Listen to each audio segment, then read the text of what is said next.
गूंगी बहू के मुंह में जबान। आज घर का माहौल बड़ा ही गामा गमी वाला था। अचानक एक साथ पूरा परिवार यहाँ मौजूद था। न सिर्फ ममता के ससुराल का बल्कि उसके मायके का भी।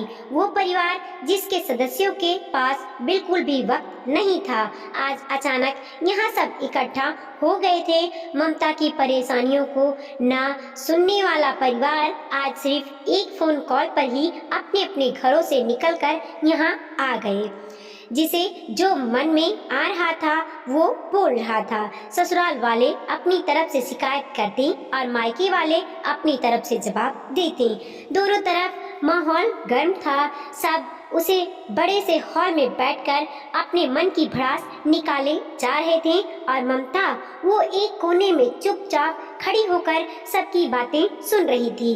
उसकी नजरें अभी भी फर्श पर थीं। वो किसी को नजरें उठाकर देख भी नहीं रही थीं या शायद देखना भी नहीं चाहती थीं। एक साल पहले तक उसकी जिंदगी कितनी खूबसूरत थी। माँ पापा की लाडली बेटी थी। घर में भैया भाभी दोनों थे। अभी अपने ग्रेजुएशन के पहले साल में थी। उस दिन जब वह कॉलेज से लौटकर आई तो घर के बाहर भीड़ इकट्ठा थी। किसी ने बताया कि मम्मी पापा का एक्सीडेंट हो गया है। सुनते ही बदहवास सी घर के अंदर दौड़ी। भाभी घर में अकेली थी। थोड़ी देर बाद भैया की कार घर के बाहर आकर रुकी। उनके पीछे पीछे एम्बुलेंस आकर रुकी। वहाँ उसमें से 2 डेड बॉडीज को बाहर निकाला गया। मम्मी पापा इस दुनिया से जा चुके थे और यहाँ ममता की दुनिया पूरी तरह से बदल गई। 15 दिन तक क्रियाक्रम में ही निकल गए, पर उसके बाद भाभी और भैया का व्यवहार उसके लिए बदलने लगा। कहा तो वो घर की लाडली बेटी थी, पर अब हालात वैसे न थे। भैया भाभी ने उसकी पढ़ाई छुड़वा दी, यह कहकर कि तुम हमारी जिम्मेदारी हो और जमाना खराब है, हम तुम्हें अकेले बाहर नहीं जाने देंगी। घर का काम का सीखो, ससुराल में यही काम आएगा। 2-3 महीने होते होते भाभी ने उसकी शादी की रट लगा दी। बड़ी मुश्किल से भैया भाभी मम्मी पापा की छमाही तक रुके थे। जैसे ही मम्मी पापा की छमाही हुई, अरन फरन में भैया ने बिना किसी पूछताछ के मुकुल के साथ उसका विवाह करा दिया। मुकुल उम्र में ममता से 8 साल बड़ा था। वो घर का बड़ा बेटा था। अपने पिता के साथ कपड़ों का व्यापार करता था। उसका परिवार भी बड़ा रूढ़वादी था। घर में सास ससुर और एक कुंवारी ननद थी। ननद तनु 25 साल की हो चुकी थी, इसीलिए उसके लिए लड़का देखा जा रहा था। 20 वर्षीय ममता उस घर की बहू तो बनकर आ गई, लेकिन उसके साथ उसके परिवार वालों का व्यवहार बिल्कुल भी अच्छा नहीं था। सारे नियम कायदे ममता के लिए बना दिए गए। सुबह से रात तक घर के कामों में लगी रहती और उसके बावजूद भी दास्ताने सुनती। जरा सी कमी रह जाने पर सास सबके सामने ही लताड़ देती, पर मजाल की घर का कोई सदस्य कुछ कह जाए। शादी के कुछ दिन बाद ही ममता अपने कमरे में थी। सास रमा जी बाहर किसी पड़ोसी के घर में गई हुई थी और तनु टीवी पर तेज आवाज में गाने सुनते सुनते मूंगफली खा रही थी, पर छिलके वहीं फर्श पर फेंके जा रही थी। तभी ससुर जी और मकुल कुछ मेहमानों के साथ घर में दाखिल हुए। हाल में फैले हुए कचरे और टीवी की तेज आवाज से ससुर जी और मकुल छिप गए। वहीं मेहमान भी चुपचाप खड़े रह गए, पर तनु का ध्यान अभी भी दरवाजे पर नहीं गया।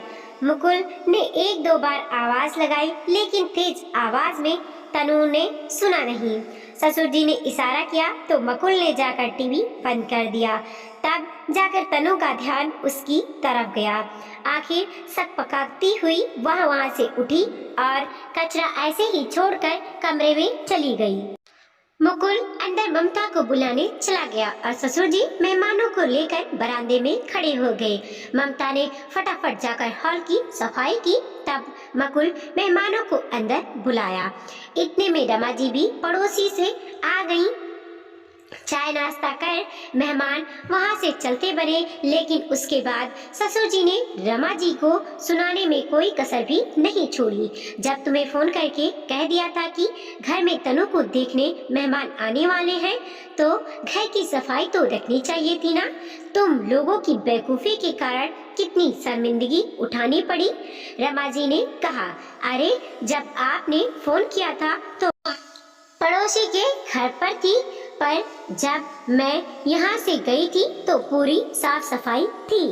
हाँ, हमारे घर में छोटे बच्चे हैं ना, जो घर फैला देते हैं। शर्म आनी चाहिए तुम लोगों को। क्या इज्जत रहेगी हमारी? जाते जाते भी वो लोग जवाब दे के गए हैं कि सोचकर बताएंगे।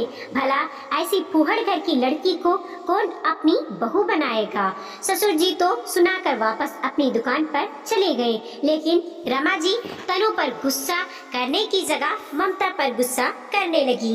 देख, तेरे कारण हमें 10 बातें सुननी पड़ी, ऊपर से लोगों के सामने हमारी नाक कट गई। जब से यह मनुष्य हमारे घर में आई है, तब से कुछ न कुछ गड़बड़ी होती ही है। पर मैंने क्या किया है मम्मी जी, वो तो तनु दीदी। ममता इसके आगे बोल ही नहीं पाई। रमा जी ने चिल्ला चिल्ला कर हंगामा शुरू कर दिया। मेरी बेटी को दोष दे रही है, तेरी तरह मनहूस नहीं है वो, बहुत भागो वाली है। अपनी गलती उसके ऊपर मत डाल। बस उसके बाद घर का माहौल खराब हो गया। शाम को जब मकुल घर पर आया तो रमा जी ने एक की दो लगाकर कही। उनकी बात सुनकर मकुल को भी गुस्सा आ गया और वो तमतमाता हुआ अपने कमरे में गया और ममता के गाल पर थप्पड़ रसीद कर दी। उसकी तो उसने एक बात भी नहीं सुनी। हमारे घर में रहना है तो हमारे तरीके से रहना पड़ेगा, वरना निकल जा यहाँ से अपने भाई के घर पर। मकुल के ये सब सुनकर ममता हैरान रह गई, पर घर में से किसी ने एक शब्द भी नहीं कहा। यहाँ तक कि ससुर जी ने भी अपने बेटे को समझाना पसंद नहीं किया।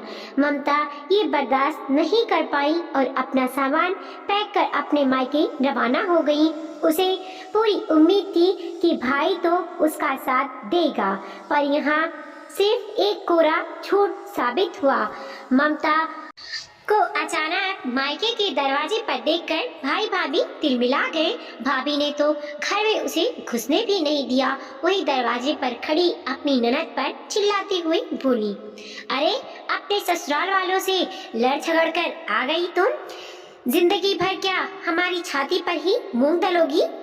अरे मैं भी ससुराल में रहती हूँ, लेकिन तुम्हारी तरह दोहरा चरित्र नहीं दिखाती। क्या इज्जत रह जाएगी समाज में हमारी? ममता पहले ही परेशान थी।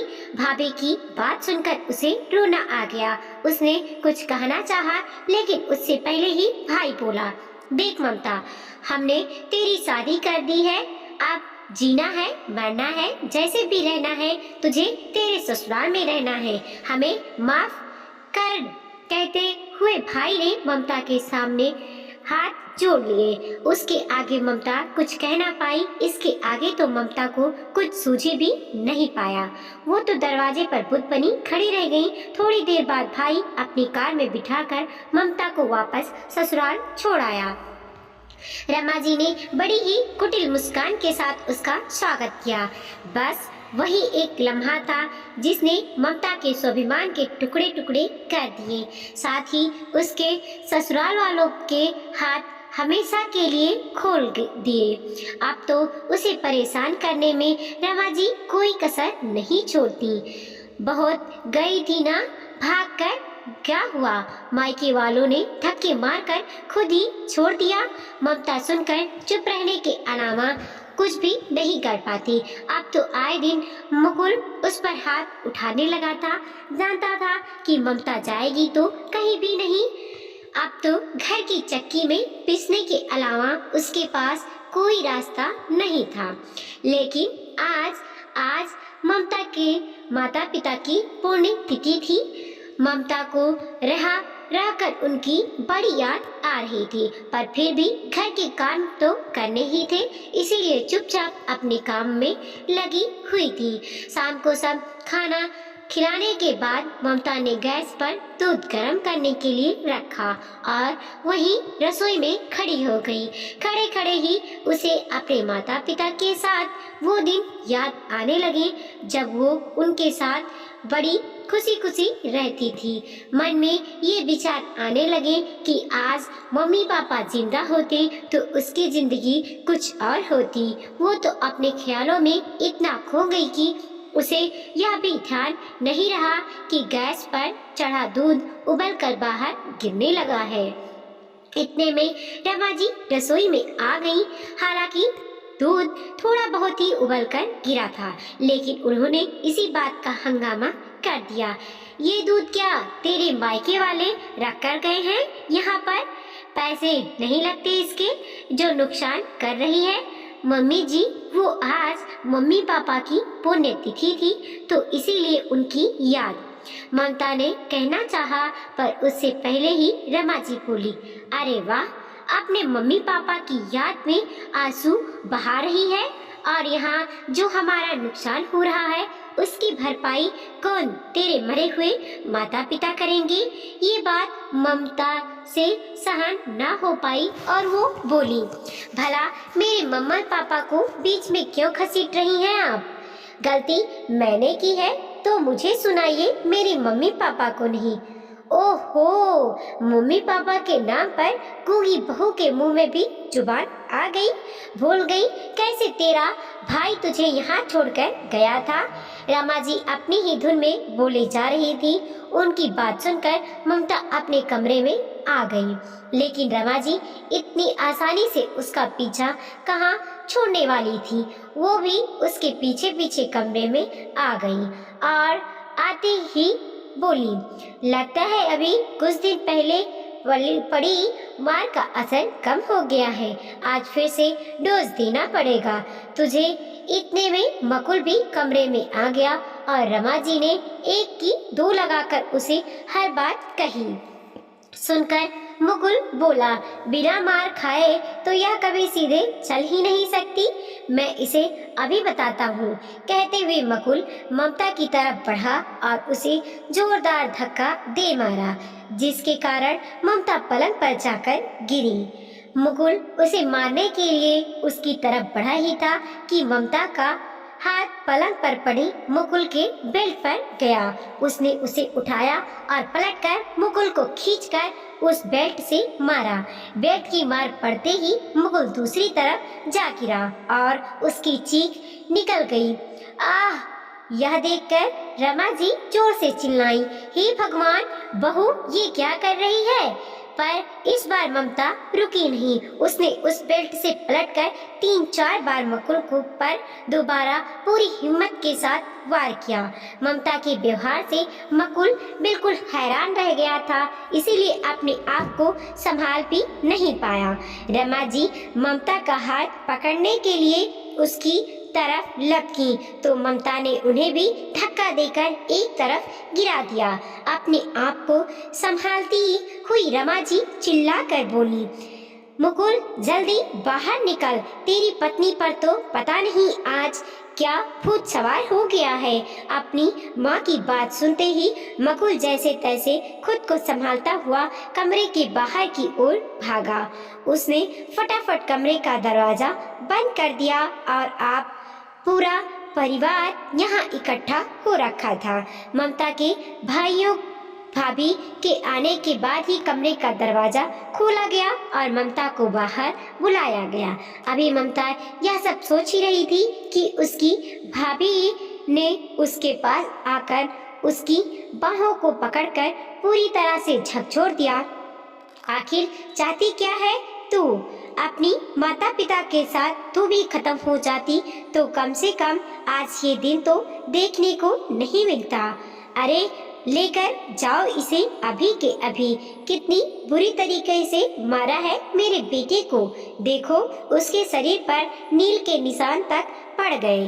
रमा जी अपने बेटे की तरफ इशारा करते हुए बोली। तभी भैया हाथ जोड़कर खड़े होते हुए बोले, समधन जी मैं समझा रहा हूँ अपनी बहन को। भैया कुछ कहने के लिए उसके पास आए। इतने में ममता बोली, मुझे तलाक चाहिए, मैं इस आदमी के साथ नहीं रह सकती और ना ही इस परिवार के साथ। ममता की बात सुनकर भैया के पैर वहीं के वहीं रुक गए, लेकिन भाभी बोली, अच्छा तलाक लेकर जाएगी कहाँ? उस घर में मैं तुझे घुसने भी नहीं दूंगी। आप होती कौन है मुझे वहां आने से रोकने वाली? ममता ने धीरे से कहा। तो भाभी चिल्लाते हुए बोली, वो घर मेरा है, वहां मेरी चलेगी, तेरी नहीं। भाभी की बात सुनकर ममता बोली, वो मेरे माता पिता का घर है, आपका नहीं। उस पर मेरा भी हक है और अब मैं वो हक लेकर रहूंगी। बहुत सह लिया मैंने। अब तो ननद को अपना हक मांगते देखकर भाभी के पसीने छूटने लगे और उन्होंने पलटते हुए कहा, अरे लड़की अपने ससुराल में ही अच्छी लगती है। तुम्हारे भैया बात कर तो रहे हैं, फिर क्यों बेवजह बकवास किए जा रही हो? और फिर रमत जी से पलटकर कहा, अरे समधन जी, क्यों बेटी का घर बिगाड़ रही हो? आपकी तनु के लिए रिश्ते आने बंद हो जाएंगे अगर ये बात बाहर निकल गई तो। अब तो रमा जी भी अपना सुर बदलने लगी, लेकिन ममता अपना दिल पक्का कर चुकी थी। वो बोली, मुझे आप लोगों की हमदर्दियों की अब कोई जरूरत नहीं है। मैंने फैसला कर लिया है, मुझे तलाक चाहिए और इनसे भरण पोषण के पैसे भी चाहिए। साथ ही मुझे मेरे मायके में अपना हक भी चाहिए। अब मैं किसी की मोहताज नहीं रहूंगी, अपने पैरों पर खुद खड़ी होऊंगी, कहकर ममता अपने कमरे में अपना सामान लेने चली गई। जब अपना सामान पैक कर बाहर आई तो मुकुल ने उसका रास्ता रोक लिया, लेकिन ममता ने कहा, मेरा रास्ता छोड़ दीजिए वरना मुझे पुलिस का सहारा लेना पड़ेगा। अब मैं किसी भी तरीके से झुकने वाली नहीं हूँ।